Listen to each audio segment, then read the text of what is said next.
Hey guys, welcome back to the channel. It's been a little while, but hey, I've been busy. Happens, right? Okay, so I thought today I'd touch on a topic I'm quite passionate about, and that's motors. Now, this is the M20 B25 that I'm building for someone, and the block's essentially built.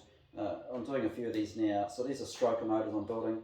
Now, I'm not doing so much rebuilds. I'm more leaning towards what I enjoy, and that's attention to detail, like blueprinting. I think I'm building a far more reliable, trustworthy motor that should throw out power, but also, you can turn that key and just know it's going to do what you want. Okay, so starting with this motor here, it started life as a 2.5 litre, just a second-hand engine, and now, well, what we've done is stroked it out to 2.8 litres, so it's quite a common thing that people do to these. Now, to achieve this, we use the M52 B28 crankshaft, the M20 2 litre rods, and a specific 2.5 piston. If you're going to go original parts out of a parts bin, use a 2.5 piston out of a later M20 block, but there's a few variants, so you just got to be careful you get the wrong one, and you'll know pretty quickly because the counterweight will foul on the skirt of the piston. Now, with these blocks, rather than just sort of giving it a degrease and then slap it together, I suppose a lot of people are doing, I prefer the hot tank dip. We get this block back and it's beautifully clean. I mean, like you almost don't even need to degrease it before you paint it. It's so clean. But the beauty of it as well is if we look in the bores at the top of the motor, it gets a lot of the sediment out of the jackets. Now, I've found particularly the M20. A lot of sediment tends to build up over the years. I suppose lack of antifreeze flushes. We get a lot of sediment build up around here. We get all of that out of the block.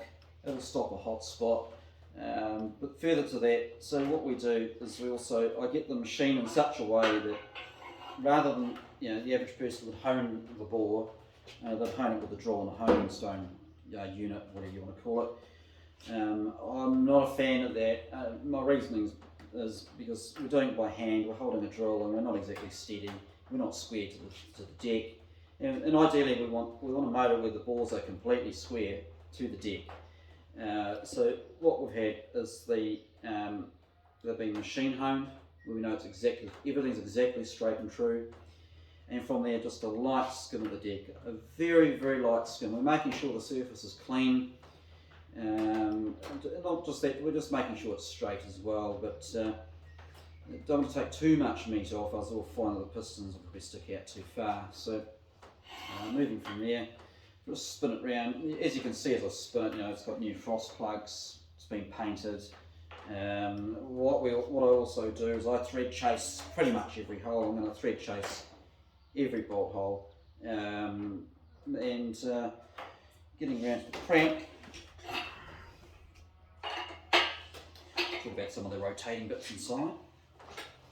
Okay, so with the crankshaft, that's the M52 B28 crank. I polish the crank surface where the bearings would sit, so they're all polished, and we use the 2 litre rods. Everything's got new bolts from the mains to the rods. Now, particularly the rods are quite important. A lot of guys probably skimp on that and reuse them. That's just madness. They're a torque to yield bolt. They've already been stretched once in their life. They're rubbish. So new bolts there. They're a one-time use. Okay, oil pumps. Now the oil pump's kind of interesting at the moment for the M20 owners. Now, trying to get them is a mission. I can't get we can get the aftermarket ones, but you just can't get the genuine BMW ones at the moment. So there's no other choice really, so we have to run aftermarket. So this is an aftermarket pump. Now be sure to open the pump, pre-prime it. Last one is it gulping in loads of air, or on startup, or worst case scenario, if it's not primed, it sits there not drawing oil off the pan, and then once again we'll starve these bearings. It would be pretty terminal. Now, I just thought I'd touch on something else as well. So a lot of guys probably negate doing this part. I'm doing them now. They're just so old, they have to be done. Now, looking at the side on of the motor, we can see there's a sort of a boss shape here. Within there is a shaft, and there's the sprocket at the front, and that's the intermediate shaft. I just spin it around. that's the intermediate shaft. It's run by the cam belt. Now, that sprocket is a later sprocket. The earlier ones were pressed steel. You want to put them in the bin. Run the latest sprocket. If you go to my Facebook page, you'll see I did a big write-up on sprockets and why. And well, it's a pretty simple why. If it fails, you'll drop the cam belt and bend some valves. So intermediate shaft's in behind here. There's two shell bearings that sits on. Now I can buy one of the bearings but not the other. So we're getting them fabricated now. They need to be fitted and sized. It's not your home DIY, but you need to pay attention to that. If that should fail, the downside of that is loss of oil pressure because it's running this little drive shaft here to the oil pump. So quite critical.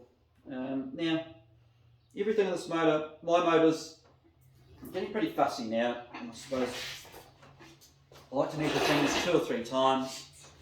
You know, you only get, it's easier to measure than deal with the problem later, right? So everything I measure 2 or 3 times. I've been checking bearing clearances, etc. But also a bit step further with these builds. So every rod and every internal part's been weight matched. We know that the pistons across the board all weigh the same. And then what we do is we have everything that hangs off the crankshaft.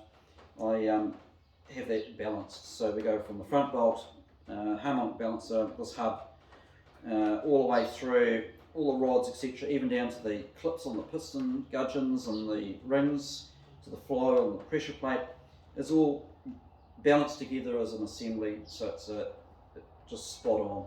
So I'm trying to provide a motor that not only is, it's going to provide a bit more torque than standard, but also it's a motor that's trustworthy. It'll be a motor that you can just jump in, turn the key, and know that's going to do the job. Okay, so hope you find that interesting. There's one thing I haven't touched on, is that you need a spacer for the crank. Now there's a few supplied out there. I used to make them, I still can. Someone else is making them, they're a bit rough finished, so I just polish them up, make sure they're nice and smooth. Ideally they need to be hardened, I suppose, because most of what they do is damage the front seal. So yeah, that's sort of where these builds are at. If you have any questions, drop me a line and I can answer them. But once again, it's not a tutorial, just showing you if you're getting me to do a motor, you're going to get something done once, done right, and it will be reliable. Alright, thank you.